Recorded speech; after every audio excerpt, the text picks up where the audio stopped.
ओम नमो भगवते वासुदेवाय। ओम नमो भगवते वासुदेवाय। ओम अज्ञानतिमिरन्धस्य ज्ञानाञ्जनं शलाकया चक्षुरुन्मिलितं येन तस्मै श्री गुरुवे नमः।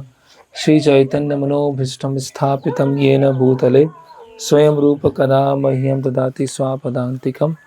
वन्देऽहं श्रीगुरो श्रीयुतपदकमलं श्रीगुरून् वैष्णवांश्च श्रीरूपं साग्रजातं सहगण रघुनाथान्वितं सजीवं साद्वैतं सावधूतं परिजनसहितं कृष्ण चैतन्य देवं श्री राधा कृष्ण पादान् सहगण ललिता श्री विशाखान्वितांश्च नमामि विष्णुपादाय कृष्ण पृष्ठाय भूतले श्रीमते भक्ति विकास स्वामिनिति नामिने। नमामि विष्णुपादाय कृष्ण पृष्ठाय भूतले श्रीमते भक्ति वेदांत स्वामिनिति नामिने। नमस्ते सारस्वते देवे गौरवाणी प्रचारणे निर्विशेष शून्यवादी पाश्चात्य देशे तारिणे। जय श्री कृष्ण चैतन्य प्रभु नित्यानंद श्री अद्वैत गदाधर शिवासादि गौर भक्त वृंद। हरे कृष्णा कृष्णा कृष्णा हरे हरे, हरे राम राम राम हरे हरे। जय श्री राम, जय श्री राम, जय श्री राम, जय श्री राम, जय श्री राम, जय श्री राम। हरे कृष्णा। तो अभी हम लोग किष्किंधा धाम में आ चुके हैं। तो इसी धाम में भगवान राम और सुग्रीव का मैत्री हुआ। इसी धाम में सारे वानर इकट्ठा हुए, बाली का वध हुआ, सीता माता ने आभूषण फेंके इसी धाम में। बहुत सारी लीला है, उसको हम चर्चा करेंगे। वो सामने स्थान है, वहाँ पर भगवान राम के चरण चिन्ह हैं, जहाँ पर खड़े होकर भगवान ने 7 ताल के पेड़ों को गिराया था और फिर वहीं उसी स्थान पर खड़े होकर बाली का वध किया था। तो जाएंगे हम, कल जाएंगे वहाँ पर। ओके, तो कल हम लोग गए थे जुहू, है ना, प्रभुपाद का ऑफिस। प्रभुपाद जी ने कहा है वृंदावन मेरा घर है, मायापुर मेरी भजन कुटीर है और बॉम्बे मेरा ऑफिस है। तो प्रभुपाद जी ने वेस्ट में जब प्रचार बहुत हाइट पे पहुंच गया और विशेषकर जब तमाल कृष्ण महाराज और विष्णुजन महाराज ने मिलकर राधा दामोदर ट्रैवलिंग संकीर्तन पार्टी प्रारंभ किया और 1 बस, 2 बस, 3 बस, 4 बस, 15 बस, 15 से ऊपर बस हो गई और पूरे अमेरिका में पुस्तक वितरण कर रहे थे। और लीडरशिप में थे तमाल कृष्ण महाराज और विष्णुजन महाराज। तो बीच बीच में श्रील प्रभुपाद अपने शिष्यों को भारत लेके आ रहे थे। 2 अलग अलग कारणों की वजह से। एक कारण ये था क्योंकि जब प्रभुपाद जी ने प्रचार करना प्रारंभ किया था तो बहुत कम भारतीय रुचि ले रहे थे। सभी भौतिकतावाद, वेस्टर्न कल्चर, है ना, एडवांसमेंट, इसी की होड़ में लगे हुए थे। तो जैसे प्रभुपाद बताते हैं कि अंध पंगु न्याय, है ना, जो वेस्ट है वो अंधा है क्योंकि उसके पास आध्यात्मिक ज्ञान नहीं है, शास्त्र चक्षु नहीं है। भारत लंगड़ा है, भारत के पास आंखें हैं लेकिन पैर टूटे हुए हैं, है ना। मुस्लिम कई, है ना, सैकड़ों साल तक लूट के ले गए, ब्रिटिशर्स लूट के ले गए, इसीलिए भारत क्या है, लंगड़ा रहा है, लेकिन उसके पास शास्त्रों का ज्ञान है। तो अगर भारत और अमेरिका दोनों साथ में मिल जाए, भारत का ज्ञान हो और अमेरिका का जो टेक्नोलॉजी है उसका उपयोग करके ग्लोबल लेवल पर मूवमेंट प्रारंभ किया जाए, इस तरह से प्रभुपाद वहाँ पर अमेरिका जाते हैं और अपने वेस्टर्न डिसाइपल्स को यहाँ लेके आते हैं, जिससे जो भारतीय हैं वो बहुत देख के आश्चर्यचकित होते हैं। बहुत सारे लोग अप्रिशिएट करते हैं, बहुत अच्छी बात है कि सनातन धर्म है, हिंदू धर्म है, बाहर के लोग भी एक्सेप्ट कर रहे हैं। कुछ लोग बोलते हैं अरे आप ब्राह्मण कैसे बन सकते हैं, आप तो ब्राह्मण बन ही नहीं सकते। जब तक आप भारत में जन्म नहीं लेंगे, ब्राह्मण परिवार में जन्म नहीं लेंगे, तब तक आप ब्राह्मण नहीं बन सकते। और कई जो वेस्टर्न डिवोटीज आते थे, बहुत सारे कुछ जैसे जब वो हरिनाम संकीर्तन में जाते थे तो कोई ऐसे चोटी पकड़ के खींच रहा है ना, कोई धक्का दे रहा है, कोई मार रहा है, कोई अपमान कर रहा है, ऐसे बहुत कॉमन था ऐसा जब प्रारंभिक के समय। और प्रभुपाद अपने वेस्टर्न डिसाइपल्स को भारतीय कल्चर दिखाने के लिए भी यहाँ लेके आए। और कई भारतीय शिष्य जब उस समय जुड़े तो प्रभुपाद जी ने बोला कि आप अपना जो इंडियन कल्चर है उसको छोड़ना मत, आपका जो इंडियन कल्चर है उसको छोड़ेगा मत।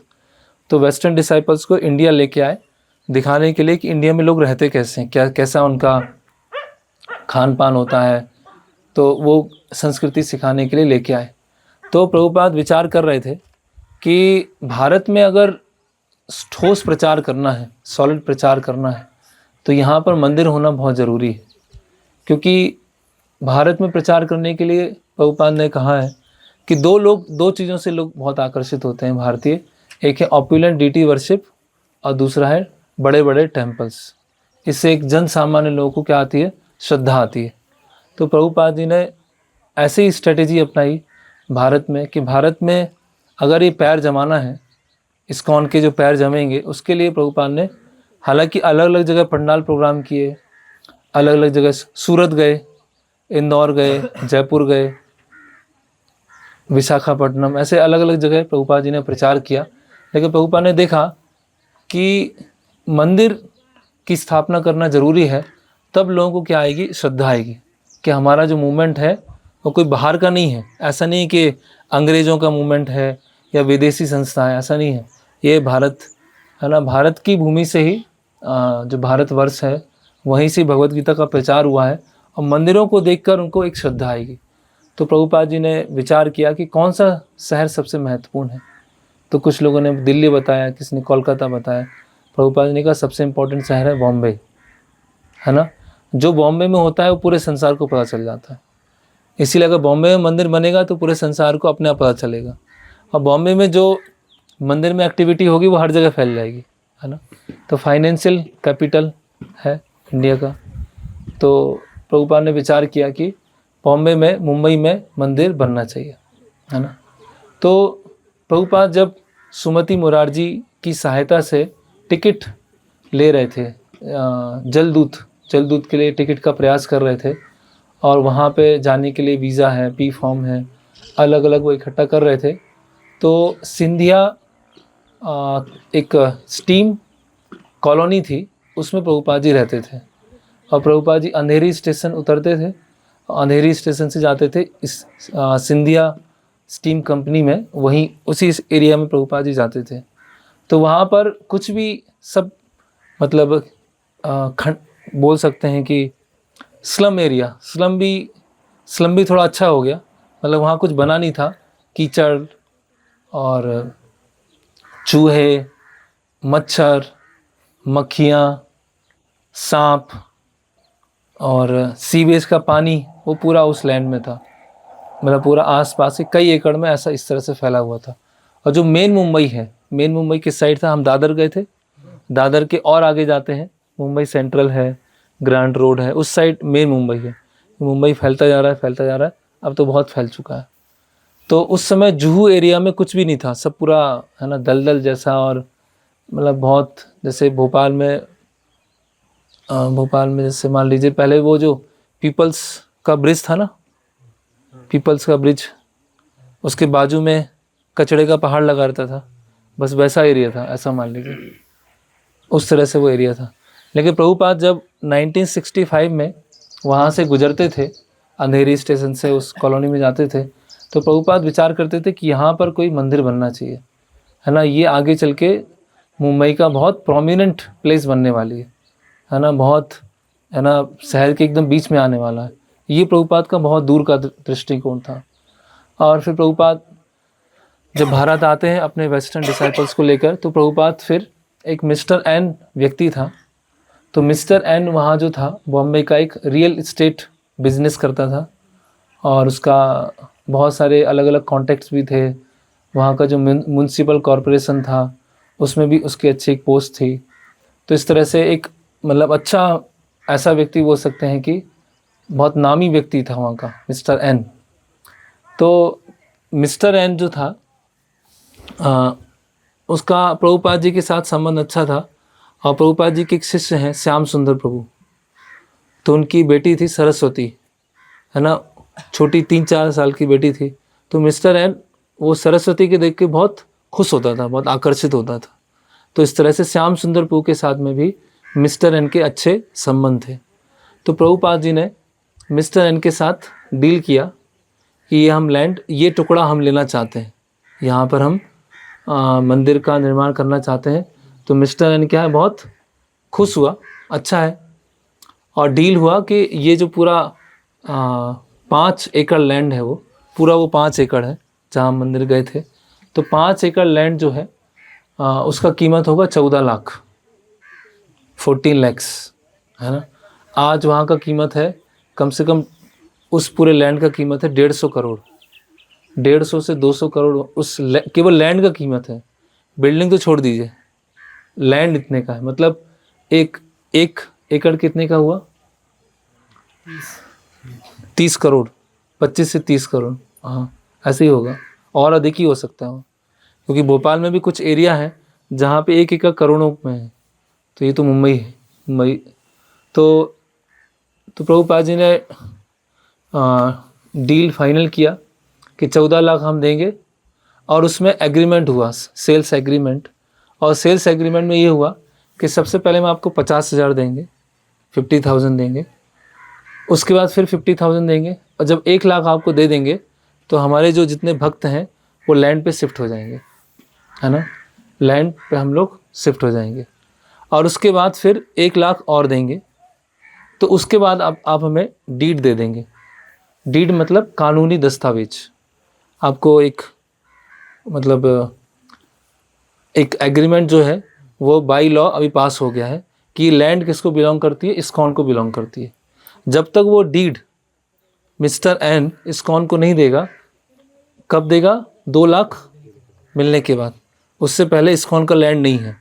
लेकिन 1 लाख देने पर डिवोटीज वहाँ पे शिफ्ट हो सकते हैं। ऐसा एग्रीमेंट फाइनल हुआ।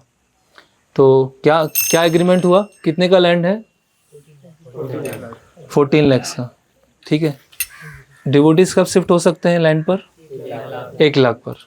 और कब इस्कॉन का लैंड हो जाएगा, 2 लाख। और जब बाकी 12 लाख हैं वो इंस्टॉलमेंट में देते रहेंगे, धीरे धीरे करके वो देते रहेंगे। तो इस पर मिस्टर एन क्या हो गया, एग्री हो गया कि ठीक है, ऐसा हम वो सेल्स एग्रीमेंट फाइनल हुआ, और इसमें मिस्टर एन राजी हो गया। फिर श्रील प्रभुपाद जब ये शायद 1971 या 72 का है, तो प्रभुपाद बॉम्बे से बाहर थे। तो भक्तों ने, बॉम्बे में रहने वाले भक्तों ने 50,000 पहले दे चुके थे, अब 50,000 और दे दिया। और उसके बाद क्या हुआ, सारे भक्त लैंड पर शिफ्ट हो गए। तो उन्होंने वहाँ पर जो लैंड था वहाँ पर कुछ टेंट का निर्माण किया, टेंट बनाना चाह रहे थे। तो हम बता रहे हैं कि वहाँ पर चूहे, मच्छर, सांप, ये मतलब नॉर्मल था वहाँ पर, उनके बीच में रह रहे थे वो, चूहे, मच्छर, सांप उन्हीं के बीच में रह रहे थे, है ना। और जैसे यहाँ झाड़ियाँ लगी ना बड़ी बड़ी, ऐसी झाड़ियाँ बहुत सारी लगी हुई थी। तो जब वो हाथ से झाड़ियों को साफ़ करते थे, जब हाथ से झाड़ियों को साफ़ करते थे तो देखते थे नीचे से सीवेज का पानी जा रहा है, नाली का पानी वहाँ से जा रहा है, और बहुत सारी शराब की बोतलें हैं वो वहाँ पर पड़ी हुई हैं। ऐसे ही एरिया था वो, है ना। तो अब हम समझ सकते हैं कि भक्त लोग ऐसे, और कैसे भक्त लोग जो फॉरेनर हैं, यूरोपियंस और अमेरिकन्स, ऐसे लोग जाके वहाँ लैंड पर रह रहे हैं। कोई फैसिलिटी नहीं है कि फ़ोन किया और गेस्ट हाउस में रूम बुक हो जाएगा, या डोरमेटरी बुक हो जाएगी, या प्रसाद तैयार मिल जाएगा, कुछ ऐसा कुछ नहीं है। वो वेस्टर्न भारत का क्लाइमेट वैसे भी उनको सूट नहीं कर रहा था, गर्म अधिक है वहाँ पर। तो ऐसी परिस्थिति में श्रील प्रभुपाद जी की आज्ञा का पालन करने के लिए वो सब वहाँ पे उन्होंने रहना चालू किया। और बहुत सारे भक्तों को मलेरिया हो रहा है, किसी को टाइफाइड हो रहा है, ऐसा मतलब रेगुलर का रूटीन हो गया था, कोई ना कोई बीमार है। तो सब भक्त सोच रहे थे कि अभी आने की क्या ज़रूरत थी यहाँ पर, अब क्या हुआ, प्रभुपाद जब भारत से बाहर थे, बॉम्बे से बाहर थे, तो सबका जो डिटर्मिनेशन है थोड़ा डाउन हो रहा था, क्योंकि प्रभुपाद जी की जो प्रेजेंस थी फिजिकल प्रेजेंस, वो उनको इंस्पायर कर रहे थे, क्योंकि प्रभुपाद की इच्छा है कि यहाँ पर मंदिर बने। तो प्रभुपाद उपस्थित है तो सब कार्य कर रहे हैं, लेकिन प्रभुपाद उपस्थित नहीं है तो सब थोड़ा इतनी सारी उलझनों के कारण, इतनी सारी समस्याओं के कारण कोई डिटर्मिनेशन बना के रख नहीं पा रहा है। तो अब क्या हुआ, प्रभुपाद ने देखा कि भक्त लोगों का उत्साह डाउन हो रहा है, क्या किया जाए, है ना। ऐसे तो वहाँ मतलब चीज़ों को अरेंज करना मुश्किल हो जाएगा। तो प्रभुपाद इंडिया से जाते हैं कीनिया, नैरोबी जाते हैं, और वहाँ पर एक लीडर होते हैं जिनका नाम है ब्रह्मानंद स्वामी। तो ब्रह्मानंद स्वामी के पास जाते हैं और बोलते हैं कि आपको अभी ये अफ्रीका का प्रीचिंग और किन्हीं को देकर आपको बॉम्बे आना पड़ेगा, और वहाँ पर आपको वहाँ का मैनेजमेंट संभालना होगा। तो ब्रह्मानंद स्वामी बोलते हैं कि आप प्रभुपाद आप क्यों आए यहाँ पर, आप एक टेलीग्राम भेज देते, लेटर भेज देते, आ जाता मैं। तो प्रभुपाद बोलते हैं कि बंगाली में कहावत है कि अगर कोई बहुत इम्पोर्टेंट काम है तो व्यक्ति को पर्सनली करना चाहिए, किसी को कहना नहीं चाहिए, वो काम उसको खुद ही करना चाहिए। इसीलिए मैं आपको इंडिया से यहाँ आया हूँ अफ्रीका आपको ले जाने के लिए, क्योंकि ये बहुत इम्पोर्टेंट है उस लैंड का चीज़ों को, भक्तों को और चीज़ों को मैनेज करना। तो ब्रह्मानंद स्वामी आते हैं, और ब्रह्मानंद स्वामी के आने से सब भक्त बहुत खुश हो जाते हैं, बहुत प्रसन्न हो जाते हैं कि हाँ अभी कोई यहाँ पर है, लीडर है जो हमको इंस्पायर करने के लिए फिजिकली उपस्थित हैं। अब ब्रह्मानंद स्वामी वहाँ पर एक टेम्परेरी पंडाल का निर्माण करना चालू कर देते हैं। टेम्परेरी, क्योंकि भक्त लोग कहाँ रहेंगे, कहाँ पे डीटी वर्शिप होगा, कहाँ मॉर्निंग प्रोग्राम होगा, कहाँ पे मॉर्निंग क्लास होगी, उस पंडाल का निर्माण चालू हो जाता है। और भक्तों के लिए टेम्परेरी हट्स बनती है, जिससे भक्त लोग टेम्परेरी जो पाम ट्री का जो पत्ता है उसकी जो हट्स, झोपड़ियाँ हैं, वो बनाना चालू करते हैं। और हरे कृष्ण हरे कृष्ण। तो अभी जब टेंट बनना है, भक्तों के लिए झोपड़ियाँ बनना है, तो लैंड को क्लियर करना है, लैंड को साफ़ करना है। तो साफ़ करने के लिए क्या किया जाता है कि भक्त लोग सारे जुड़ जाते हैं लैंड को साफ़ करने के लिए। वहाँ पास में एक व्यक्ति थे जिनका नाम था मिस्टर सेट्टी। तो मिस्टर सेट्टी जो थे प्रभुपाद के उसी लैंड में एक पड़ोसी थे, लाइफ मेंबर थे इस्कॉन के, और प्रभुपाद के बहुत क्लोज थे वो, है ना। तो वो अपने लोगों को लेके आते हैं और वो भी साफ़ कराने में, लैंड को क्लियर कराने में काम चालू हो जाता है।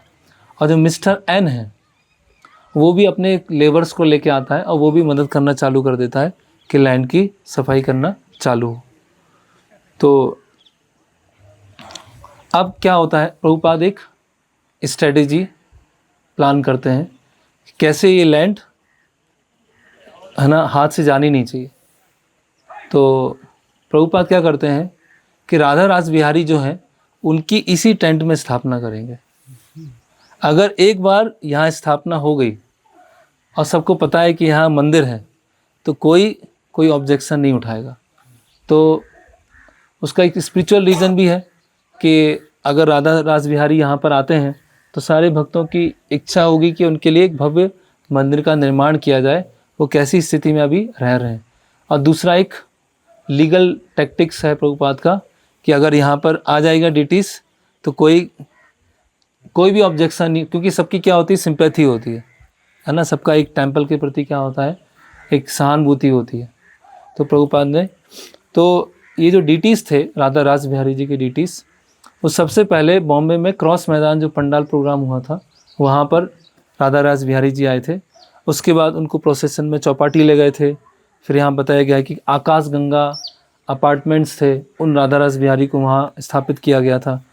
और फिर प्रभुपाद जी ने ऑर्डर पास किया कि अभी आप आकाश गंगा जो बिल्डिंग है वहाँ से उनको जुहू लैंड पे लेके आ जाइए राधा रास बिहारी जी को। तो सारे भक्त सोचने लगे कि ये प्रभुपाद जी ने, यहाँ हम कैसे, मतलब यहाँ रहना मुश्किल हो रहा है, भगवान के लिए 6 टाइम भोग बनाना है, आरती करना है, ड्रेसिंग करना है और क्लीनिनेस स्टैंडर्ड मेंटेन करना है, वो भी टेंट में। ऐसी स्थिति में तो भक्त लोग सोचने लगे कि ऐसे तो पॉसिबल नहीं है। तो वो बोलते हैं कि प्रभुपाद कुछ हम वेट कर लें, पहले सारे चीज़ें स्थापित हो जाएं, सारे रूम्स वगैरह बन जाएं, ऑल्टर, गर्भगृह सब तैयार हो जाए, उसके बाद हम डीटीज़ को इनवाइट करेंगे हम। प्रभुपाद ने कहा कि अगर इस लैंड पर डीटी स्थापित हो गए तो कोई भी उनको हटा नहीं सकता, कोई भी उनको हटा नहीं पाएगा। तो प्रभुपाद का ये क्या है, एक दक्षता इसको बोल सकते हैं। भक्त क्या होते हैं, एक्सपर्ट। वर्ल्डली डीलिंग्स में भी क्या होते हैं, एक्सपर्ट होते हैं। वर्ल्डली विजडम में भी एक्सपर्ट होते हैं। प्रभुपाद को पता है कि ये लैंड का काम क्या होता है, बहुत मुश्किल होता है, बहुत ज़्यादा चीटिंग होती है, लोग बहुत ज़्यादा धोखा देते हैं। तो लैंड सिक्योर रहे, अपने पास में ही रहे, इसलिए प्रभुपाद जी ने ये स्टेप लिया। तो भक्त लोग यहाँ बता रहे हैं कि हम यहाँ पर रह रहे हैं, रहने में स्ट्रगल हो रहा है, भक्त लोग इतने बीमार पड़ रहे हैं, है ना। अभी ब्रह्मानंद स्वामी आए हैं, इसीलिए भक्त लोग थोड़े उत्साही हैं, और ऐसी परिस्थिति में अगर डीटी जाएंगे तो कितना मुश्किल हो जाएगा। लेकिन प्रभुपाद बोलते हैं कि ये बहुत ज़रूरी है ना। फिर प्रभुपाद निश्चित है, यहाँ बता रहे हैं कि अगर कृष्ण यहाँ पर आ गए, राधा रास बिहारी यहाँ पर आ गए, तो जो ओनर है इस लैंड का, बॉम्बे म्यूनसिपैलिटी है, और सभी लोग, आसपास के लोग समझ जाएंगे कि लैंड किसका है, राधा रास बिहारी का है। इस तरह से प्रभुपाद ने, और जब राधा रास बिहारी को लैंड पे लाएगा, टेंट में लाएगा, और प्रभुपाद उस समय आते हैं, और प्रभुपाद देखते हैं कि, है ना, भगवान इतनी कष्ट में स्थिति में यहाँ पर रह रहे हैं, ऐसे टेंट में रह रहे हैं, है ना। तो प्रभुपाद बोलते हैं, प्रभुपाद प्रार्थना करते, प्रभुपाद मतलब राधा रास बिहारी क्या है, प्रभुपाद की पर्सनल डीटीज़ हैं, इस तरह से मान सकते हैं।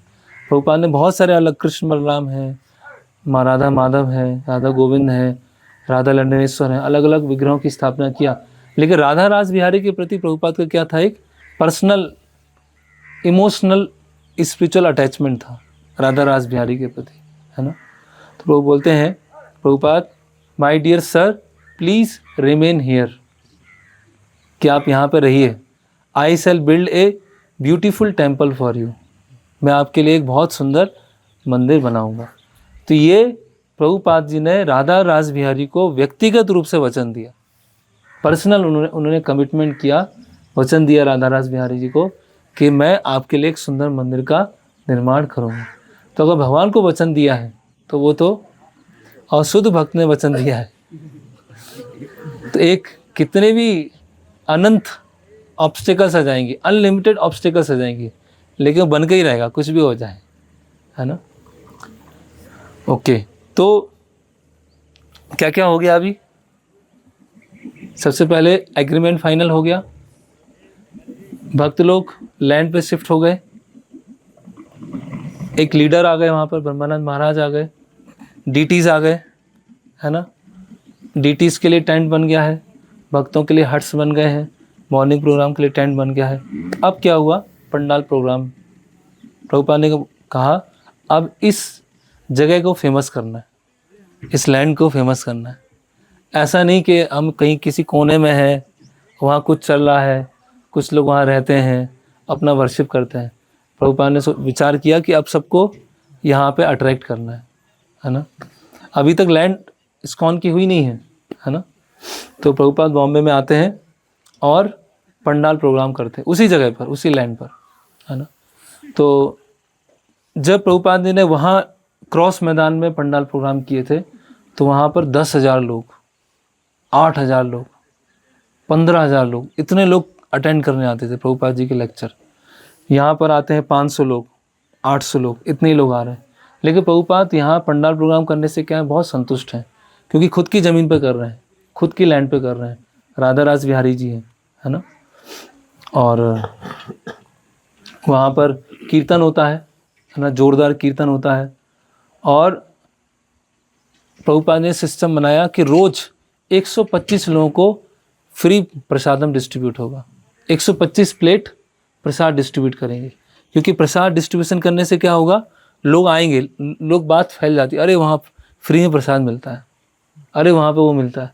तो प्रभुपाद जी ने, मतलब इस शुद्ध भक्ति क्या होती है, डिवोशनल, और एक डिवोशनल स्ट्रेटेजी है, ये कैसे धीरे धीरे धीरे धीरे करके तो इस तरह से 125 प्लेट रोज फ्री प्रसादम का प्रभुपाद जी ने वहाँ से चालू कर दिया। और इवनिंग में जो संध्या भोग निकलता था, प्रभुपाद व्यक्तिगत रूप से जो वहाँ पर इवनिंग गौर आरती या लेक्चर अटेंड करने आते थे प्रभुपाद जी का, प्रभुपाद व्यक्तिगत रूप से सबको प्रसाद देते थे। तो यहाँ बता रहे हैं सतस्वरूप महाराज कि बॉम्बे के जो वेल टू डू बिजनेसमैन थे वो सब प्रभुपाद से प्रसाद लेने आते थे। अब प्रभुपाद अगर खुद डिस्ट्रीब्यूट करेंगे तो कौन लेने नहीं आएगा, हर कोई चाहेगा ना हमें मिल जाए, प्रभुपाद से मिल जाए। तो धीरे धीरे बिजनेस क्लास के लोग भी जुड़ना चालू हो गए, उनको लैंड है, डीटीज़ हैं, है ना, प्रभुपाद कीर्तन प्रसाद डिस्ट्रीब्यूशन, धीरे धीरे अब लोग वो फिर प्रभुपाद भी भक्तों के साथ टेंट में ही रहते थे, वहीं पर रहते थे, भक्तों के उसी लैंड पर रहते थे। तो वहाँ पास में अपार्टमेंट था, वहाँ पे एक व्यक्ति थे मिस्टर आचार्य, और उन्होंने कहा कि स्वामी जी आप यहाँ पर रह रहे हैं इतनी कठिन परिस्थिति में, पास में हमारा फ्लैट है, आप वहाँ पर रह सकते हैं। तो प्रभुपाद फिर वहाँ पर उन्होंने रहना चालू किया। अब प्रभुपाद जी ने दूसरा स्ट्रेटेजी लगाया। पहले डीटीज प्रभुपाद ने कहा भूमि पूजन करो, टेम्पल कंस्ट्रक्शन का भूमि पूजन कीजिए। अभी पेपर आए नहीं हाथ में, लैंड तैयार हुआ नहीं, बॉन्ड, मतलब सब बहुत इनिशियल है, लेकिन प्रभुपाद है ना, प्रभुपाद का जो सोच है वो कोई सोच नहीं सकता, कैसे क्या प्रभुपाद कर रहे हैं। कोई सब भक्त हैरान थे, प्रभुपाद मतलब इतना जल्दी क्या है, मतलब सब हो जाएगा और धीरे धीरे चीज़ें स्थापित होंगी। लेकिन प्रभुपाद को पता है कि लैंड की जो वो होते हैं डीलिंग्स होती हैं, बहुत क्या होती हैं, क्रूशियल होती है, विशेषकर भारत में, कि लैंड हाथ से तुरंत जा भी सकता है और आ भी सकता है। तो प्रभुपाद कॉर्न बताया है, ground breaking and corner stone laying ceremony, another tactic for securing possession of the land. तो उन्होंने भूमि पूजन किया, वहाँ गड्ढा खोदा, गड्ढा खोदने के बाद प्रभुपाद मतलब सारे भक्त वहाँ पर जाते हैं, पुजारी वहाँ पर जाते हैं, अनंत शेष की स्थापना होती है ना, और ब्रिक्स पूरा वहाँ पर लगाया जाता है। प्रभुपाद कीर्तन करते हैं, सभी भक्त ज्वाइन करते हैं, और प्रभुपाद वहाँ से निकलते हैं अनंत शेष की स्थापना करने के बाद, और सारे भक्त क्या हैं फिर वो गड्ढे में मिट्टी डालते हैं और ये सेरेमनी पूरी हो जाती है। और प्रभुपाद वहाँ विचार कर रहे हैं कि अभी भगवान तो ऐसी स्थिति में एक टेंट में रह रहे हैं, लेकिन आगे चल के टीक वुड का उनका पूरा वेदी होना चाहिए, ऑल्टर होना चाहिए, सागौन की लकड़ी का, हमने देखा था सागौन की लकड़ी का ऑल्टर था, और सागौन सिल्वर गोल्ड का अल्टर होना चाहिए, और राधा रास बिहारी के पास में ललिता विशाखा सखी होना चाहिए, और एक मार्बल का डोम होना चाहिए जिसकी हाइट 100 फीट से अधिक हो, 100 फीट से ऊंचा डोम होना चाहिए। ऐसे प्रभुपाद अपने भक्तों के साथ डिस्कस करते, और हजारों लोग यहाँ पर राधा रास बिहारी के दर्शन करने के लिए, ऐसी मेरी इच्छा है। इस तरह से प्रभुपाद अपने भक्तों के साथ डिस्कस करते थे। अब क्या हुआ कि ब्रह्मानंद स्वामी ने जो अलग अलग टेंट फेस्टिवल के लिए टेंट लगवाया था, तो जो कॉन्ट्रैक्टर था जिसने टेंट के लिए बात हुआ था, तो ब्रह्मानंद स्वामी ने वो डिसाइड हुआ 40,000 में, 40,000 है ना। तो प्रभुपाद जी बोला कि ये 4,000 का भी नहीं है टेंट, तुमने 10 गुना पैसा उसको दे रहे हो। अब प्रभुपाद डांटते हैं कि आप अमेरिकन और यूरोपियन जो सब लड़के हैं, है ना, वो कैसे डील किया जाता है ना। भारत में लोग आपको चीट करने के लिए बैठे हुए हैं। भारतीय लोग क्या सोचते हैं कि इन लोगों के पास अमेरिका में बहुत पैसा है ना, यूरोप में बहुत पैसा है, तो खींचेंगे, अच्छे से खींचेंगे, अच्छे से निकलवाएंगे। तो 5 गुना 10 गुना 50 गुना ऐसा हाई रेट देते थे। तो प्रभुपाद बहुत गुस्सा होते हैं ब्रह्मानंद महाराज से कि क्या, कैसे मैनेजर आपको नेगोशिएट करना चाहिए, आपको भगवान का लक्ष्मी है, रास बिहारी का लक्ष्मी है ना, तो आपको इसको बचाना है ना, आपको देखना है कि स्टैंड का मूल्य क्या है ना। और प्रभुपाद वो कॉन्ट्रैक्टर आता है पैसे लेने, तो प्रभुपाद उसको 4,000 देते हैं, 40,000 का डील था और प्रभुपाद उसको 4,000 हाथ में देता है। तो कॉन्ट्रैक्टर बोलता है कि 40,000 का बात हुआ था, तो प्रभुपाद बोलते हैं कि जितने मैं तुम्हें लक्ष्मी दे रहा हूँ ना, उसमें तुम्हारा 500% वो है, प्रॉफिट है। तुम ऑलरेडी 500% प्रॉफिट कमा रहे हो। ये प्रभुपाद ने बताया, ये 400 का टेंट है। 4,000 देके तुम्हें इतना प्रॉफिट हो रहा है ना। फिर वो कॉन्ट्रैक्टर वहां से चला गया। तो हम देखते हैं कि प्रभुपाद शुद्ध भक्त हैं, है ना।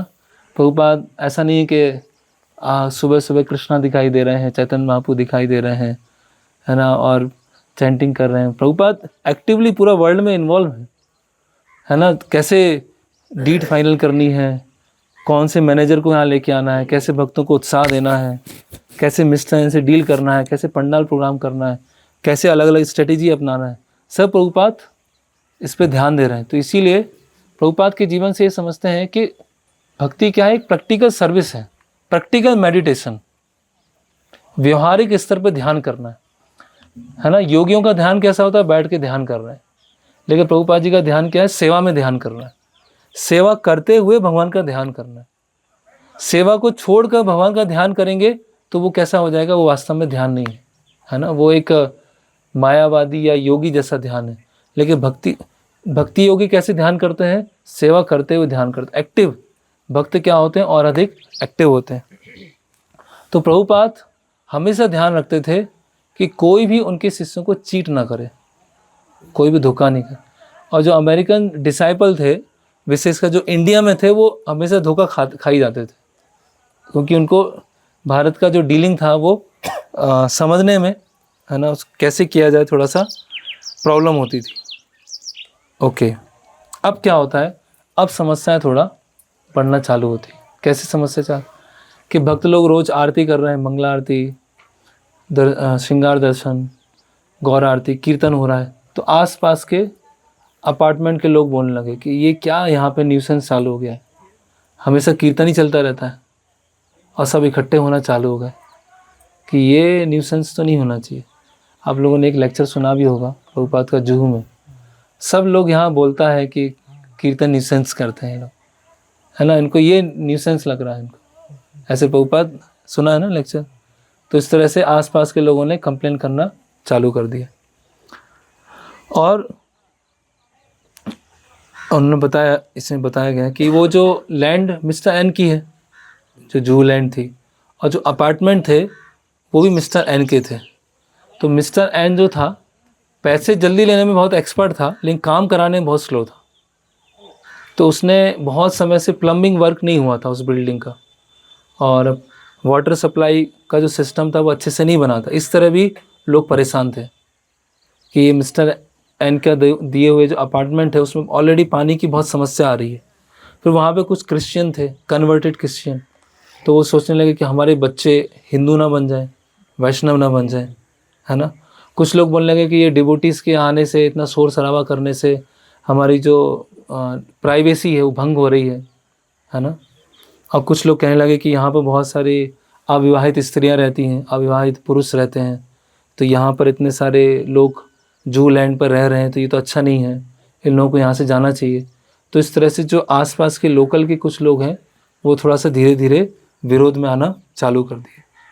लेकिन कुछ लोग वो वेल विशर थे कि हाँ अच्छा है, यहाँ पर हम लोग जिस चीज़ को पालन नहीं कर पा रहे हैं, लेकिन विदेशी लोग यहाँ पर आए हैं, राधा कृष्ण का मंदिर बनाने का प्रयास कर रहे हैं। तो कुछ लोग, एक वेल विशर लोग भी इकट्ठे हुए और कुछ दुश्मन लोग भी इकट्ठा होना चालू हो गए। अब क्या हुआ कि प्रभुपाद वर्ल्ड टूर पर जा रहे थे, और वर्ल्ड टूर पे प्रभुपाद बता रहे हैं कि अब मैं शायद भारत 8 महीने बाद आऊँगा, तो आपको अभी जुहू में रहकर टिके रहना है बस। आपको ये इधर ही रहना है। और जब प्रभुपाद जाने वाले हैं तो ब्रह्मानंद महाराज आते हैं, और ब्रह्मानंद महाराज बहुत परेशान हो गए यहाँ पर जूहू लैंड पर। तो प्रभुपाद से बोलते हैं कि प्रभुपाद, अफ्रीका में बहुत अच्छा प्रचार चल रहा था,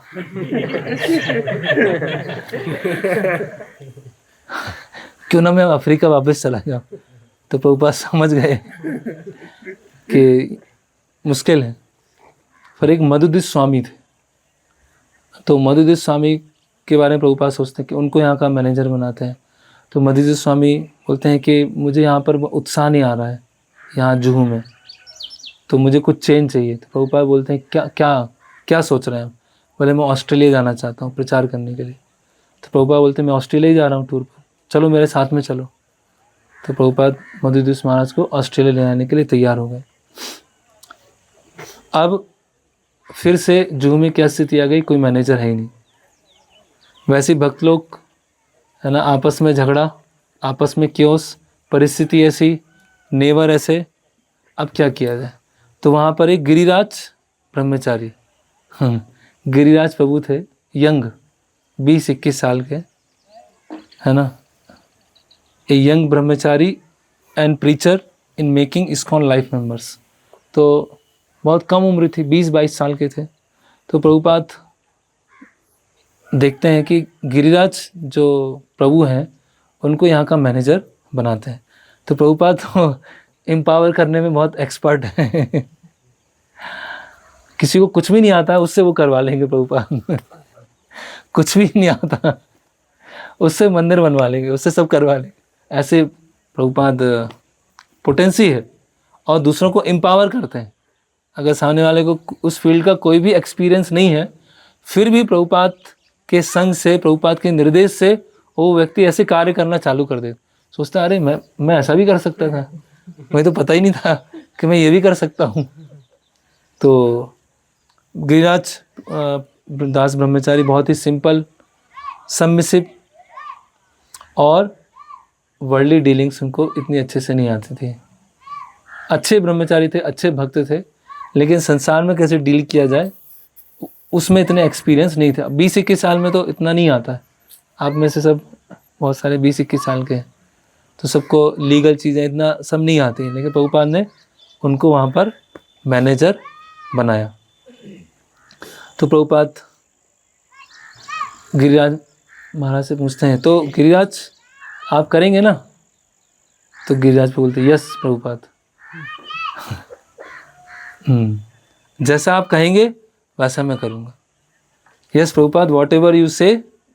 हाँ, तो फिर गिरिराज महाराज अपने अंतः मन की बात बोलते हैं कि वास्तव में मैं इतना खुश नहीं था यहाँ जूहू में रहना और इतनी कठिन परिस्थिति में, लेकिन प्रभुपाद ऐसा चाहते थे, इसीलिए मैं इसके लिए तैयार हो गया। और प्रभुपाद बोलते हैं कि ठीक है, बढ़िया है, और आप यहाँ पर रहिए। और प्रभुपाद क्या बोलते हैं, now the full responsibility is on you.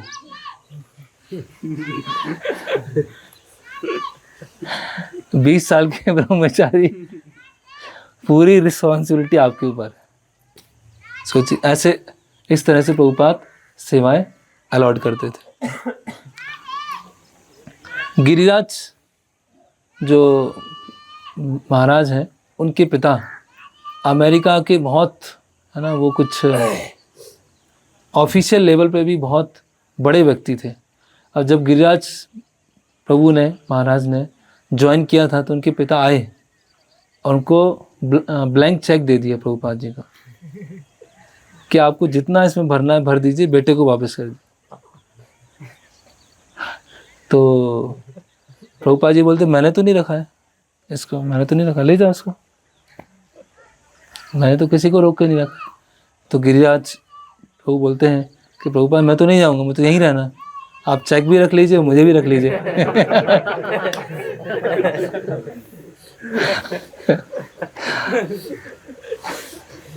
अब एक व्यक्ति था जिसका नाम था हैंस कीलमैन। अब वो हॉलैंड से इंडिया घूमने आया था। घूमते घूमते जूहू भी आया। वो था आर्किटेक्ट। प्रभुपाद से मिला, प्रभुपाद से कुछ बातचीत हुई, कुछ दिन प्रोग्राम अटेंड किया।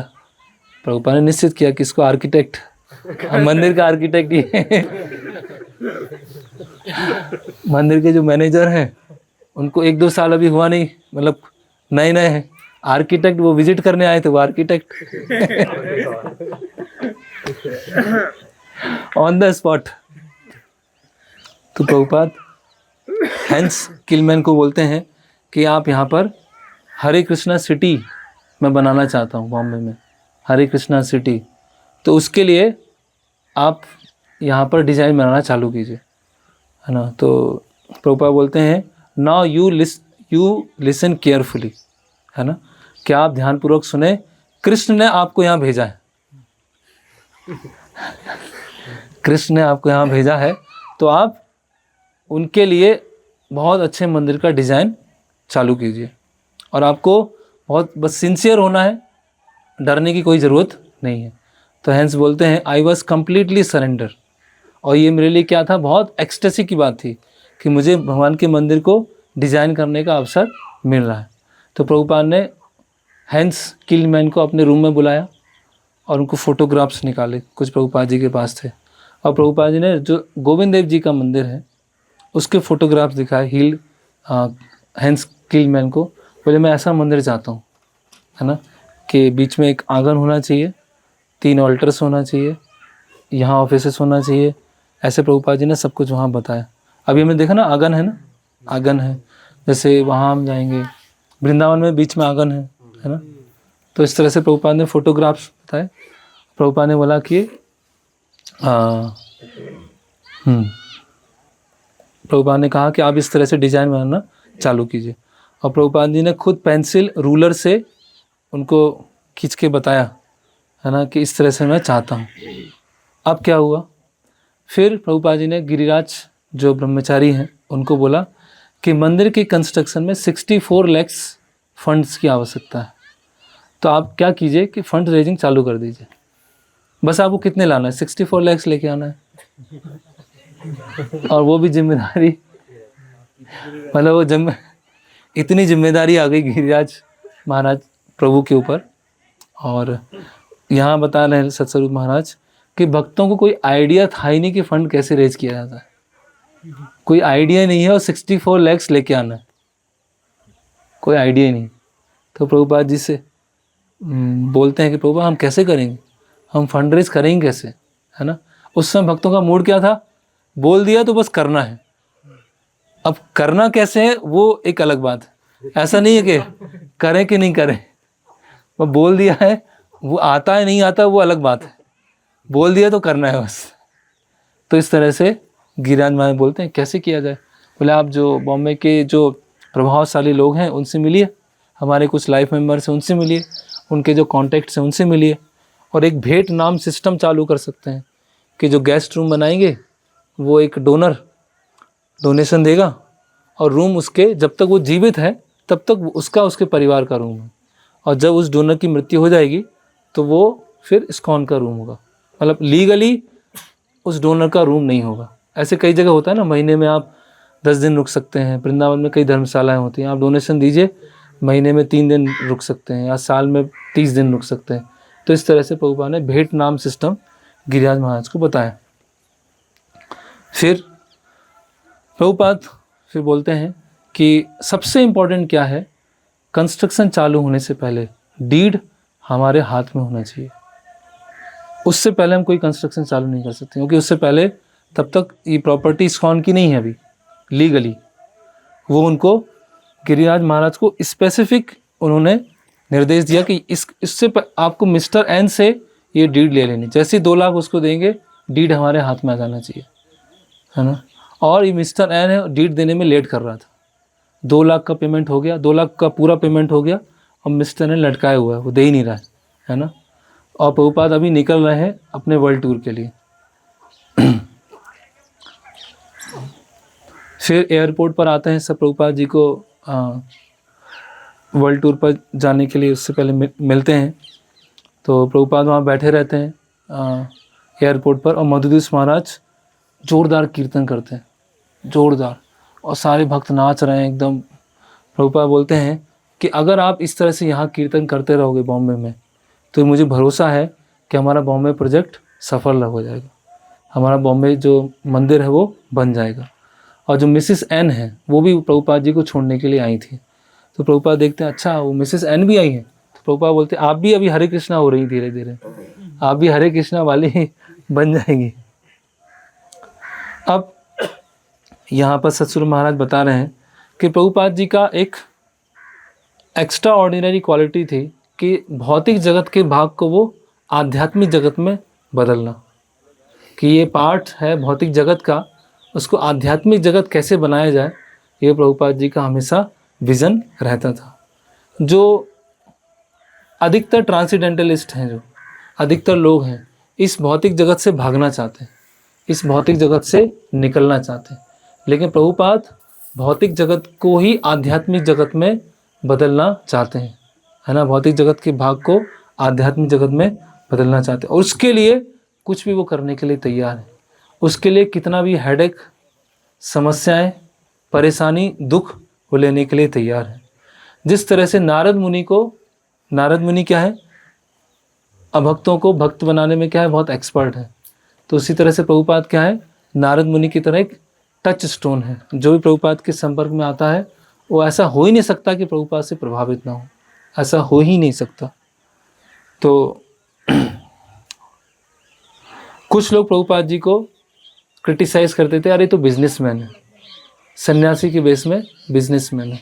लेकिन प्रभुपाद ऐसे क्रिटिसिज्म को इग्नोर करते थे। प्रभुपाद कहते थे कि संसार का जितना पैसा है वो सब मैं कृष्ण की सेवा में लगा सकता हूँ, संसार की जितनी प्रॉपर्टी है सब मैं कृष्ण की सेवा में लगा सकता हूँ, है ना। और प्रभुपाद को पता था कि ये उनका जो स्पिरिचुअल सिटी बनाना है जुहू में, है ना, वो उनके लिए माया के विरुद्ध बहुत बड़ा अटैक है ना। इसमें लिखा है, in attempting to construct a spiritual city in Juhu he realize he was launching a major attack against maya, है ना। लॉन्च ऐसे मिसाइल लॉन्च करते हैं ना, वर्ड भी ऐसे ही लॉन्च कर दिया, अटैक, है ना। तो बहुत सारे कॉम्प्लिकेशन, बहुत सारे हेडेक, है ना। The battle was just beginning, युद्ध बस चालू हो रहा है अभी। और कभी कभी प्रभुपाद जी के शिष्य इतने स्ट्रेस में चले जाते थे, इतने खिंच जाते थे, है ना। लिख रहे हैं ड्रेनिंग एंड स्ट्रेसफुल। ड्रेनिंग मतलब क्या बोलेंगे हिंदी में, मतलब पूरा एनर्जी निकल गया पूरा। कभी कभी लगता है ना ऐसे, बहुत जब व्यक्ति थक जाता है ऐसा लगता है पूरा ड्रेन हो गए, जितना एनर्जी था वो पूरा निकल चुका है। ड्रेनिंग एंड स्ट्रेसफुल, है ना। हाँ, ड्रेन का निचोड़ देना। वो बोल रहे हैं, प्रभुपाद जी के से सोच रहे हैं, we have come to spiritual life for bliss not for anxiety.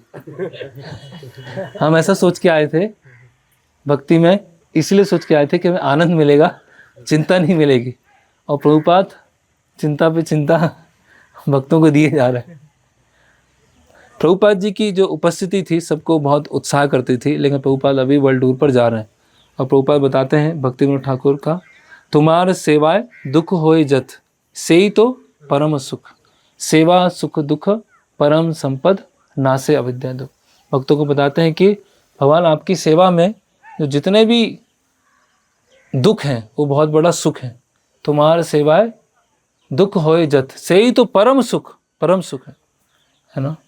तो इस तरह से वो उनको एक आध्यात्मिक स्तर पे सोच सकें, आध्यात्मिक स्तर पे देख सकें, इस तरह से प्रभुपाद अपने शिष्यों को बता रहे थे। तो अब एक चैप्टर है लीलामृत में, वो स्टार्ट होता है। चैप्टर का नाम है around the world but absorb in Bombay, है ना। पूरे संसार में प्रभुपाद भ्रमण कर रहे हैं, लेकिन स्पेशल उनका बॉम्बे लैंड के लिए बहुत उनकी चिंता है।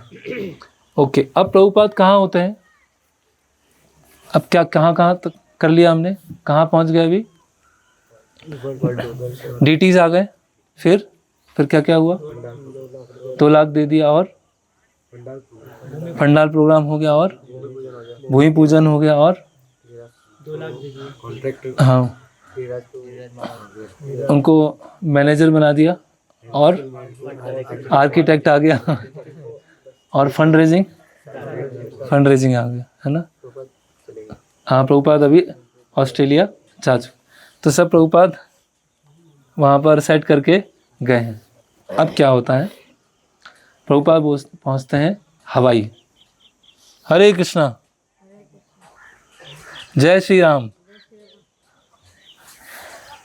उनको प्रसाद कुछ है? प्रसाद अभी है यहाँ पर? कोई नहीं।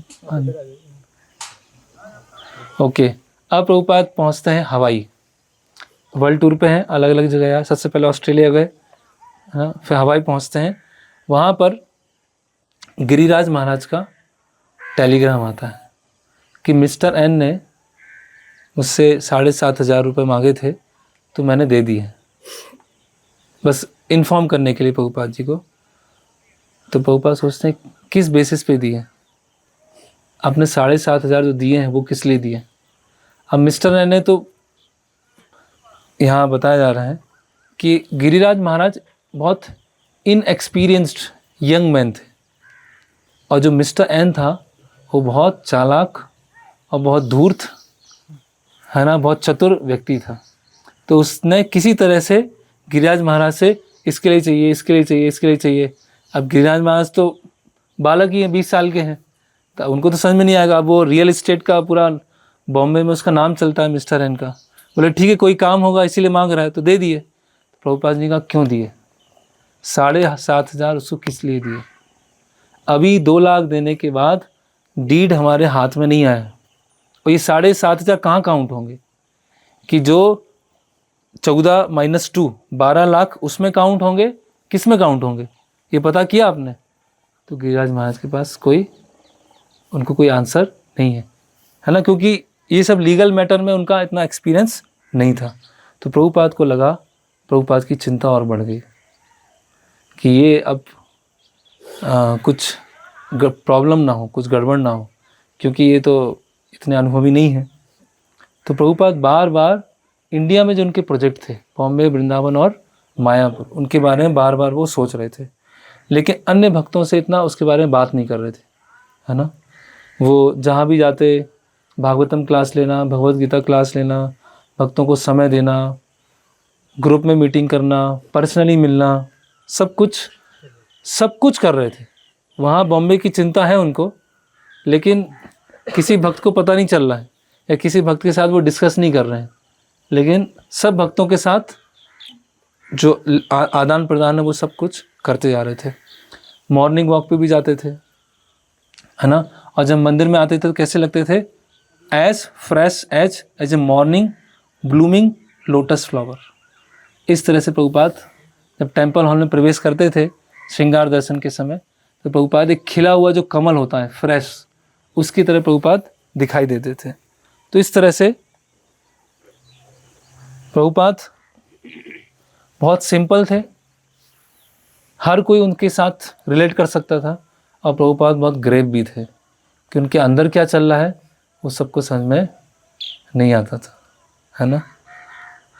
ओपन एंड सिंपल और ग्रेव, सबके लिए ओपन भी है, सिंपल भी है, लेकिन बहुत गंभीर भी है ना। ओके, अब क्या होता है? तो क्या प्रॉब्लम आया कि राज 7,500 रुपये दे दिए, ठीक है। अब प्रभुपाद कहाँ होते हैं? लॉस एंजलिस में होते हैं। और जब लॉस एंजलिस में है तो भी उनको बार बार जो बॉम्बे का लैंड है उसका चिंता सता रही है, और फिर गिरिराज महाराज को लेटर लिखते हैं कि आप जल्दी से जल्दी वो डीड ले लीजिए, है ना। तो गिरिराज महाराज जाते हैं मिस्टर एन के पास मिलने के लिए कि काफ़ी समय हो गया है, आप डीड दे दीजिए। तो बोलता है ये व्यक्ति, मिस्टर एन बोलता है कि इंडियन गवर्नमेंट का नया रूल आया है कि जब लैंड बेची जाती है तो बेचने वाले को कॉरपोरेट टैक्स देना पड़ता है 5 लाख का। तो जो कॉरपोरेट टैक्स है, किस तरह से, इस तरह समझने का प्रयास कीजिए। जैसे मान लीजिए आप में से किसी के पास 10 एकड़ लैंड है, आपने 10 एकड़ लैंड किसी को बेचा। अब जब आपने ख़रीदा था उसका एक दाम था, जब आपने बेचा वो तो बहुत हाई चला गया, तो इंडियन गवर्नमेंट उस पर टैक्स लेगी क्योंकि आपको फ़ायदा हुआ है बेचने का। तो उस लैंड का इंडियन गवर्नमेंट के अनुसार 5 लाख कॉरपोरेट टैक्स था। तो मिस्टर एन ने बोला कि तो इसको उनको देना पड़ेगा 5 लाख, तब मैं डीड दूंगा, उससे पहले डीड नहीं दूंगा। तो और चीज़ें कॉम्प्लिकेटेड होती जा रही हैं। तो गिरिराज महाराज बोलते हैं कि प्रभुपाद जी को वहाँ लिखते हैं कि ये जो मिस्टर एन है ये कॉर्पोरेट टैक्स मांग रहा है, इंडियन गवर्नमेंट की तरफ से लॉ आया है, तो हमें क्या करना चाहिए। तो प्रभुपाद जी ने बोला कि ठीक है, हम 5 लाख देंगे, लेकिन जो हमें पूरा लक्ष्मी देना है उसमें हम सेटल करेंगे। हम 14 के ऊपर 5 लाख नहीं देंगे। हम अभी 5 दे देते हैं, लेकिन 2 हो जाएगा और 5 हो जाएगा, हमारे टोटल 7 हो जाएंगे। हम 19 नहीं देंगे, देंगे तो हम 14। अगर उसको अभी ज़रूरत है 5 लाख का तो हम दे देते हैं, लेकिन 14 में से माइनस करके देंगे। इस तरह से डील हो। तो मिस्टर एन बोला ठीक है, वो राज़ी हो गया, लेकिन बोला कि पहले आपको ये देना पड़ेगा, ये कॉर्पोरेट टैक्स आपको भरना पड़ेगा, उसके बाद आपको डीड मिलेगा। मतलब पहले तो 2 लाख। तो गिरिराज प्रभु ने बोला कि हमारे पास तो कोई फंड है नहीं, प्रभुपाद जी से बताया। तो प्रभुपाद ने बोला लोन लो, आप बैंक से लोन लीजिए, यहाँ जो लाइफ मेंबर है उनसे मिलिए, उनसे लोन लीजिए। तो वो बैंक जा रहे हैं, अलग अलग बैंक में जा रहे हैं, तो कोई लोन लेने के लिए तैयार नहीं, क्योंकि कोई सिक्योरिटी फंड नहीं है इस्कॉन का। और फिर लाइफ मेंबर्स के पास जा रहे हैं, तो लाइफ मेंबर सब सहानुभूति तो रख रहे हैं, लेकिन कोई लोन देने के लिए तैयार नहीं है उस समय, है ना। तो इस तरह से प्रॉब्लम और क्या बढ़ती जा रही है। तो जब ये लोन की बात आती है और लोन देने के लिए कोई तैयार नहीं होता, तो गिरिराज प्रभु जो हैं वो सोचते हैं कि मिस्टर एन का कुछ ना कुछ गड़बड़ है, एक कुछ हमारे साथ प्ले करना चाहता है ना, वो थोड़ा सेंस कर पा रहे हैं। और गिरिराज प्रभु जब अलग अलग लोगों से मिलने जाते हैं मुंबई के, तो कई लोग बताते हैं कि मिस्टर एन ने ज़मीन को लेकर बहुत लोगों को चीट किया है, तो आप लोग सावधान रहिएगा। इस तरह से गिरिराज प्रभु को पता चलता है। और यही लैंड जो जुहू का लैंड था, उसने एक सी कंपनी को बेचा था, और सी कंपनी को बेचने के बाद फिर उसके साथ कुछ ऐसे लीगल क्लॉज लगा के उसने वो सी कंपनी के पैसे भी रख लिए और सी कंपनी को दिया भी नहीं। ऐसे गिरिराज प्रभु को पता चलता है। ओके।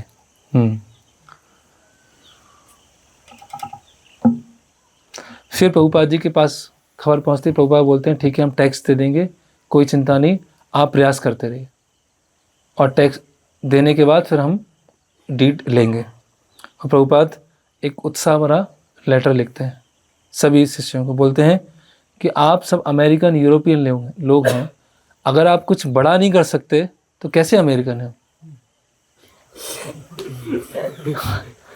आप लोग, है ना, कुछ एक्स्ट्रा ऑर्डिनरी चीज़ करने के लिए, है ना, तो इसीलिए आप कुछ भगवान की सेवा में कुछ बड़ा करके दिखाइए।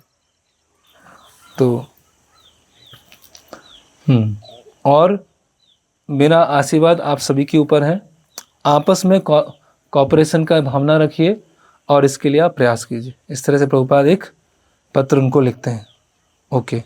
फिर प्रभुपाद भी साथ साथ में प्रयास कर रहे हैं कि कोई लोन देने के लिए तैयार हो जाए। लोन की बात कैसे आई? 5 लाख कहाँ से आए? टैक्स कैसे आया? तो कब ये बताया मिस्टर एन ने? जब 2 लाख का लेट हो गया और गिरिराज प्रभु गए तब वो बता रहे हैं। ठीक है, सबको याद रहेगा ना क्या क्या चल रहा है अभी तक। ओके। तो प्रभुपाद जी ने जो श्रीमती मुरारजी थी वो लंदन आई हुई थी, प्रभुपाद वहाँ से मिलने जाते हैं, लैंड के बारे में बताते हैं, प्रोजेक्ट के बारे में बताते हैं। और श्रीमती मुरारजी जो हैं ट्रस्ट ऑफ एक बोर्ड ऑफ ट्रस्टीज़ बनते हैं और उसकी वो प्रेसिडेंट बनने के लिए तैयार हो जाती है। इस तरह से प्रभुपाद जी प्रयास कर रहे हैं कि फंड्स 5 लाख इकट्ठे होते जाए। ओके। अब क्या होता है?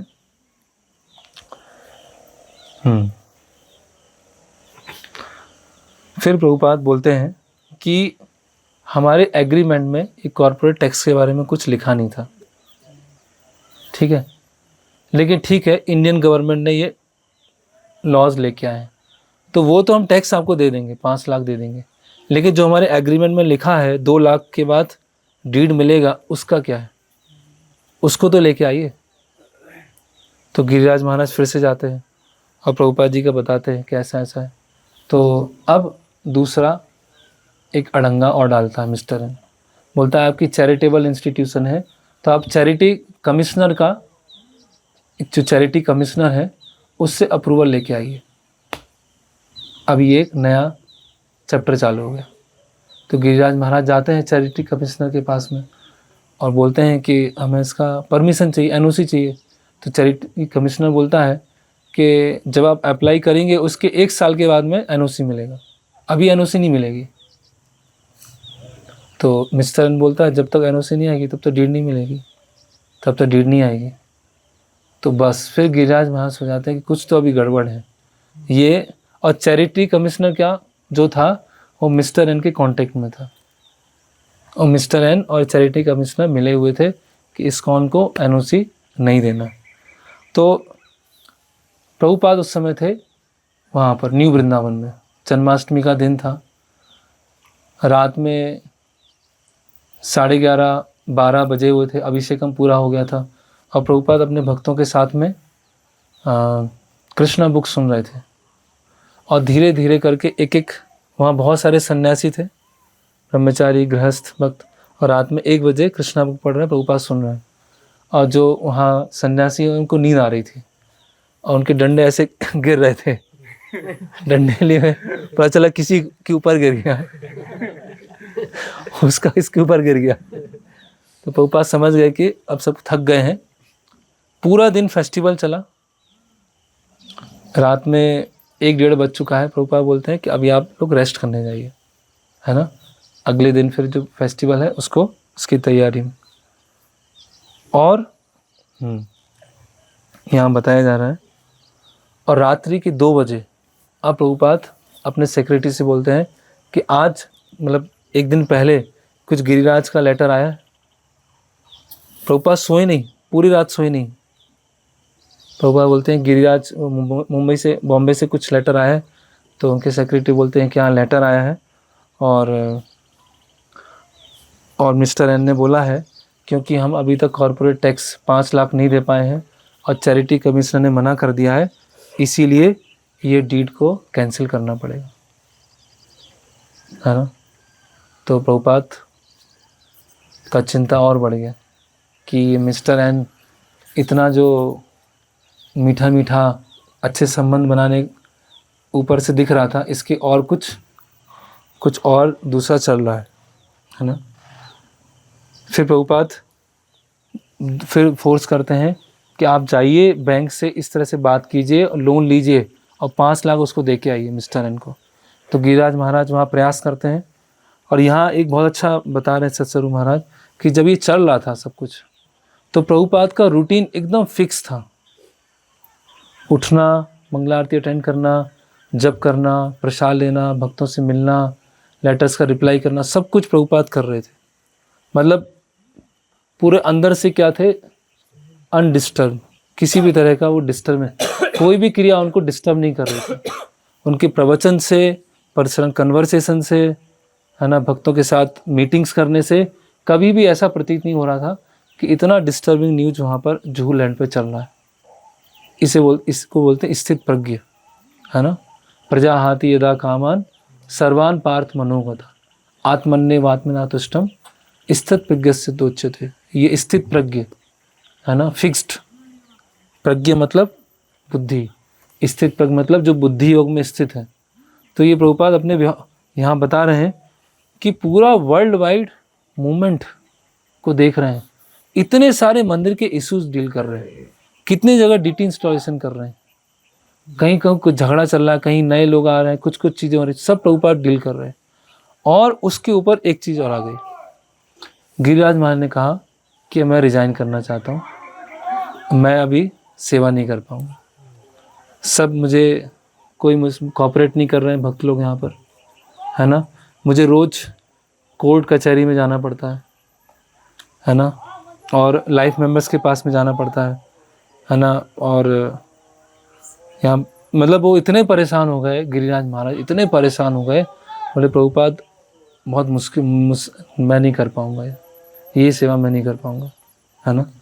तो गिरिराज महाराज के ऐसे लेटर आने से प्रभुपाद की चिंता और बढ़ गई कि वो कुछ महीनों बाद बॉम्बे आने वाले हैं, और गिरिराज महाराज अभी वहाँ कोई मैनेजर नहीं रहेगा तो कैसे हो जाएगा, पूरा बिखर जाएगा, है ना।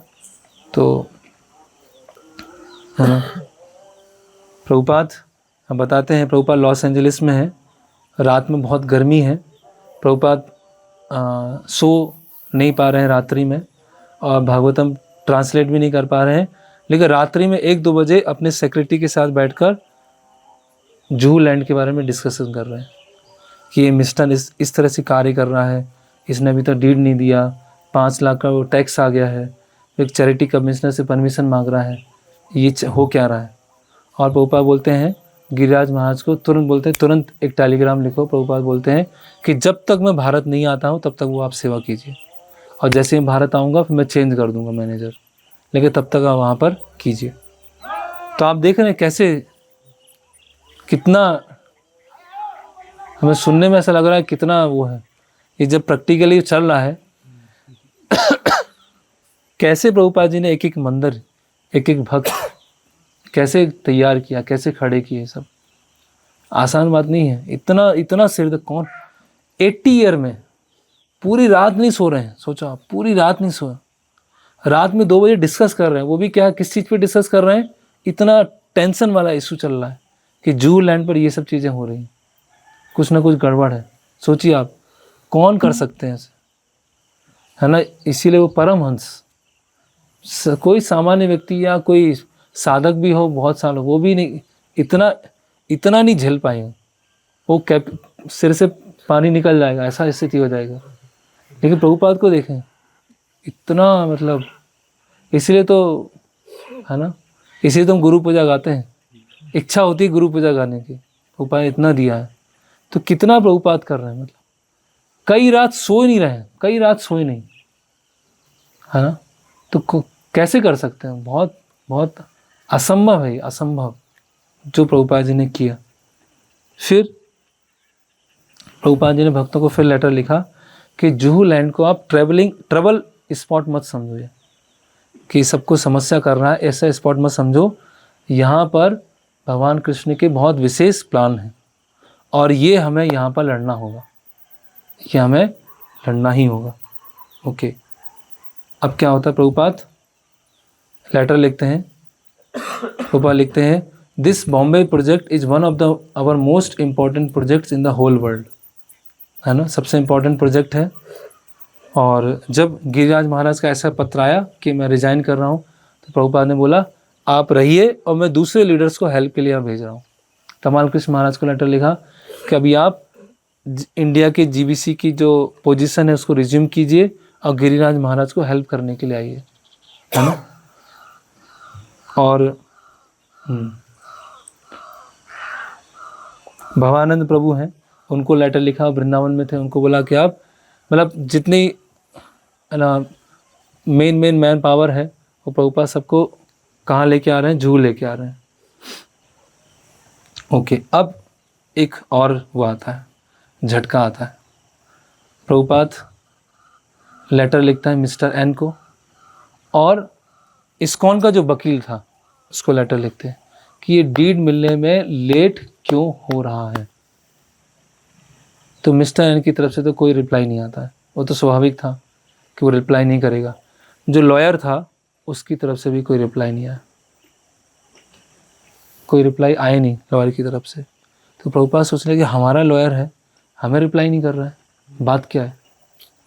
तो प्रभुपाद को पता चलता है कि लॉयर ने रिज़ाइन कर दिया, रॉयल ने छोड़ दिया, और लॉयर जो है हमारा लॉयर, इस्कॉन का लॉयर, और मिस्टर एन से मिला हुआ। बस प्रभुपाद अब भड़क जाते हैं। प्रभुपाद बोलते हैं कि ये अब ये सहन नहीं होगा, है ना। उसका नाम इसमें बताया गया मिस्टर डी। तो ये प्रभुपाद जी के लिए सबसे डिस्टर्बिंग न्यूज़ होती है कि हमारा खुद का वकील ही उनसे मिला हुआ है, तो कैसे केस आगे बढ़ेगा, कैसी चीज़ें आगे बढ़ेंगी। तो प्रभुपाद इसीलिए ये बहुत स्लो चल रही थी चीज़ें। तो प्रभुपाद बोलते हैं कि इन्होंने हमें चीट किया है, हमारे 2 लाख रख लिए हैं, अभी तो लैंड के पेपर नहीं दिए हैं, अब इनके ऊपर क्रिमिनल केस फाइल करते हैं, इनके ऊपर क्रिमिनल केस फाइल करते हैं कि ये इस तरह से कार्य कर रहे हैं, हमारे पैसे उन्होंने ले लिए। तो मिस्टर एन बोलता है अरे स्वामी जी, प्रभुपाद ऐसा भी कर सकते, मैंने तो कितने लोगों को चीट किया था। वो तो सोच रहा था इनको भी चीट करके निकल जाऊंगा, लेकिन प्रभुपाद है, कोई चीट नहीं कर सकता, कोई एक पैसा इधर से उधर नहीं ला सकता, है ना। प्रभुपाद बोलते हैं अभी इसके, है ना, क्रिमिनल केस फाइल किया। और प्रभुपाद एक फर्स्ट प्रभुपाद अब अभी युद्ध चालू हुआ, अभी तो प्रभुपाद पूछने, उस रिक्वेस्टिंग मोड में थे, पूछ रहे थे, भक्तों को सपोर्ट दे रहे थे। अब प्रभुपाद खुद बैटल फील्ड में उतर जाते हैं। तो पहला करते हैं, पहला एक स्ट्रोक मारते हैं कि क्रिमिनल केस फाइल करते हैं मिस्टर एन के लिए। प्रभुपाद बोलते हैं गिरिराज महाराज से कि आप जाइए, बॉम्बे के जितने लोकल न्यूज़पेपर हैं उसमें आप इश्तिहार दीजिए, इश्तिहार उर्दू हो गया, आप उसमें क्या बोलेंगे, नहीं, न्यूज़ दीजिए कि इस्कॉन को नई लैंड मिली है और भगवान का यहाँ पर पूजा हो रहा। तो अब ये जो बात है कि इस्कॉन को लैंड मिली है जुहू में, वो पूरे बॉम्बे में फैल जाना चाहिए, जिससे मिस्टर एन अगर दूसरों को ये बेचना चाहे लैंड तो वो बेच नहीं पाए, क्योंकि हर व्यक्ति को पता होगा इस्कॉन को ऑलरेडी जा चुकी है। तो प्रभुपाद जी ने ये अपना, है ना, स्पिरिचुअल मास्टर माइंड लगाया कि ये अगर मिस्टर एन ने पैसा दबोच लिए और दूसरे को देने का प्रयास किया, भाई सब जगह बात फैल चुकी है, देखो इस्कॉन को लैंड मिली है ना। अब प्रभुपाद ने तमाल कृष्ण महाराज को फिर से लेटर लिखा, बोले कि मिस्टर एन और मिस्टर डी के कारण गिरिराज बहुत ट्रबल है, बहुत समस्या में है। क्या लिख रहे हैं, he is a child in these worldly dealings he is a child. फिर ही प्रभुपाद, देखिए प्रभुपाद उनको वहाँ पर रख रहे हैं, फिर ही प्रभुपाद उनको रख रहे हैं, है ना। So immediately go to help him, है ना, और कोर्ट केस फाइल करो मिस्टर एन के खिलाफ, है ना। तो और सारे जो भक्त हैं, प्रभुपाद बोलते हैं करंदर प्रभु को, वो लीगल मैटर्स में बहुत एक्सपर्ट थे, बोलते हैं आप भी बॉम्बे जाइए, और क्योंकि अभी लॉयर तो है नहीं, तो करंदर प्रभु को भेजते हैं, श्याम सुंदर प्रभु को भेजते हैं, है ना। और श्याम सुंदर प्रभु बोलते हैं कि जॉर्ज हैरिसन एक बहुत बड़ा प्रॉपर्टी देने वाला है, तो इसलिए मैं इंडिया जाना मुश्किल है। प्रभुपाद बोलते हैं वो प्रॉपर्टी लेके, जो भक्ति वेदांत मैनर है उसको लेकर आप बॉम्बे जल्दी से जल्दी पहुंच जाइए, है ना। तो अभी तमाल कृष्ण महाराज आ गए, और करंदर प्रभु आ गए, श्याम सुंदर प्रभु आ गए, भवानंद महाराज आ गए, और गिरिराज महाराज की हेल्प करने के लिए सब वहाँ पर इकट्ठे हो गए। और एक मनीला जगह थी भारत के बाहर। अब जैसे वकील होता है, वकील का काम क्या होता है, सारा लेटर पढ़ता है और हर पॉइंट टू पॉइंट आंसर देता है। आप में से किसी ने पत्रोपदेश पढ़ा है कि नहीं? भक्त ने नहीं पढ़ा। जैसे कभी कभी गुरु महाराज पत्रों के कैसे रिप्लाई करते हैं, जैसे किसी ने एक पैराग्राफ भेजा है ना, उसमें बहुत सारी प्रॉब्लम है, तो महाराज एक लाइन को कॉपी करते हैं, पेस्ट करते हैं, उसका आंसर देते हैं, फिर दूसरी लाइन को कॉपी पेस्ट करते हैं, उसका आंसर। जैसे वकील लेते ना, एक एक लाइन करके आंसर देना, ये पूछा इसका आंसर, ये पूछा इसका आंसर। तो प्रभुपाद सेल्स एग्रीमेंट उठाते हैं और पूरा एक एक लाइन आंसर देना चालू करते हैं मिस्टर एन को भेजने के लिए। तो प्रभुपाद क्या लिखते हैं, पहला लिखते हैं, एज ए परचेजर हमने अपनी कंडीशन पूरा किया। जब 1 लाख दिया तब लैंड पे गए, 2 लाख दिया तो डीड मिलना चाहिए, लेकिन अभी तक मिली नहीं है। और मिस्टर गिरिराज महाराज को लिख रहे हैं, मिस्टर एन ने जानबूझ के हमें चीट करना चाह रहा है, ये डीड को डिले कर कर, और वो हमको चीट नहीं कर सकता है क्योंकि राधा रासबिहारी अभी लैंड पर आ चुके हैं। हमने लैंड को ऑक्यूपाई कर लिया है, क्योंकि गिरिराज महाराज कभी कभी सोचते थे कि मतलब मुश्किल है तो लैंड मिलना, तो प्रभुपाद बोलते थे हमने ऑलरेडी ऑक्यूपाई कर लिया, मुश्किल क्या है, हम तो हमारा तो स्ट्रॉन्ग हम तो हैं यहाँ पर।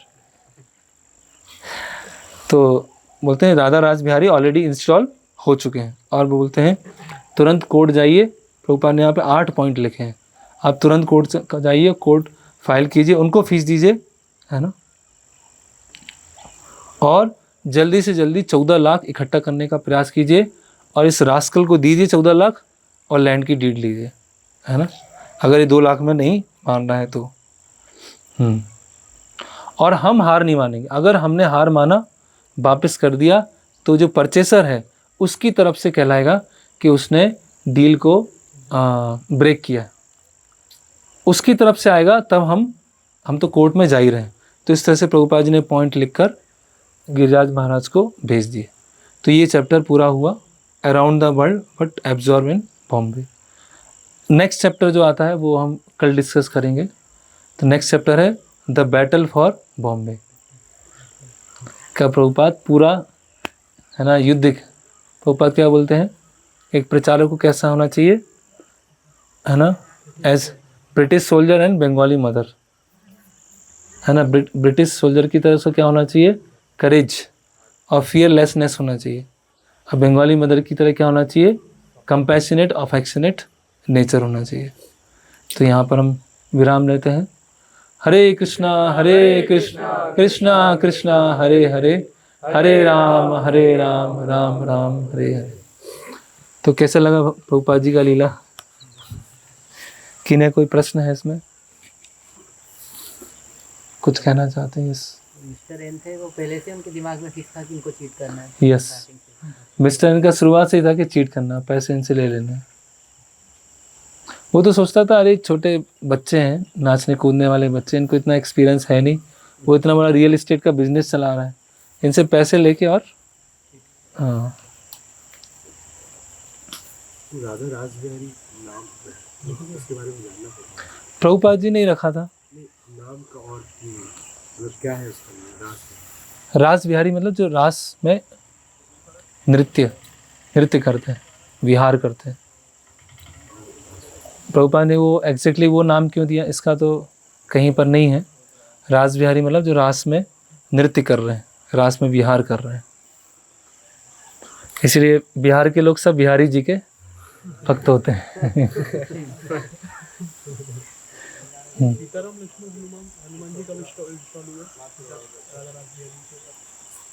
ऐसे कहीं पढ़ने में तो नहीं आया, लेकिन टेंपल ओपनिंग के समय हाँ तभी हो गया, तभी से हो तो। तो जी जैसे आपने बताया था कि जो डिजाइनिंग है रूपा जी ने बताया था कि 3 अल्टर होंगे। हाँ तो 3 अल्टर रूपा जी ने ये बोला था कि राम लक्ष्मण जी के होंगे, और ये तो उसमें नहीं था, लीलामृत में ऐसा कुछ नहीं है। वो तो रही होगा, जब 3 अल्टर हैं तो 3 ऐसे अलग अलग डीटीज होंगे। और कोई वो जो कॉन्ट्रैक्ट गवर्नमेंट की तरफ से आया था कॉर्पोरेट टैक्स, हाँ रियलिटी में, हाँ रियलिटी में था वो, लेकिन डीड में ऐसा नहीं था। डीड में था 2 लाख दे देंगे, और लेकिन उसने मिस्टर ने थोपा उनको, गिरिराज महाराज को एक छोटा समझ के कि अभी आपको ही देना पड़ेगा। जबकि तो जो बेचता है उसको इतना फ़ायदा हो रहा है, उसको टैक्स देना है, टैक्स दूसरे पार्टी को थोड़ी देना है, जो बेच रहा है जिसको उसको टैक्स देना है ना। फिर भी प्रभुपाद जी ने मान लिया, चलो ठीक है हम दे देंगे, उसमें से एडजस्ट कर लेंगे 14 लाख में से। आप बताए थे कि जो पहले का क्या था सबका कि प्रभुपाद को सेवा देते थे, वो एक्सेप्ट कर लेते चाहे उनसे बनता हो नहीं बनता। हाँ अभी का तो ऐसा है कि कुछ आता नहीं है, हाँ, सेवा मिले तो क्या करना चाहिए उसको? हाँ बोलना चाहिए, अब बताना चाहिए कि नहीं? प्रयास करना चाहिए। अगर कुछ हमने सेवा दिया है, अगर नहीं आता है हमको, तो जिनको आता है उनसे पूछ के, कुछ ढूंढ के, मतलब ये भावना होना चाहिए कि कुछ भी देंगे उसके लिए मैं तैयार हूँ, ये भावना होना चाहिए। तो भगवान फिर वो है ना, क्या श्लोक है वो, तेसाम सतत युक्ता नाम भजताम प्रीति पूर्व ददामी बुद्धि योगम तम ये न माम उपयंति। भगवान बुद्धि प्रदान करते हैं, हम एक स्टेप बढ़ाएंगे, प्रयास करेंगे तो भगवान इंटेलिजेंस देंगे। भगवान हमको बुद्धि प्रदान करें, आध्यात्मिक बुद्धि, सेवा करने की बुद्धि प्रदान करेंगे इस तरह से। तो इसीलिए यस मैन, प्रभुपाद बोलते हैं यस मैन, जो भी बताया गया है यस करूँगा, तैयार हूँ।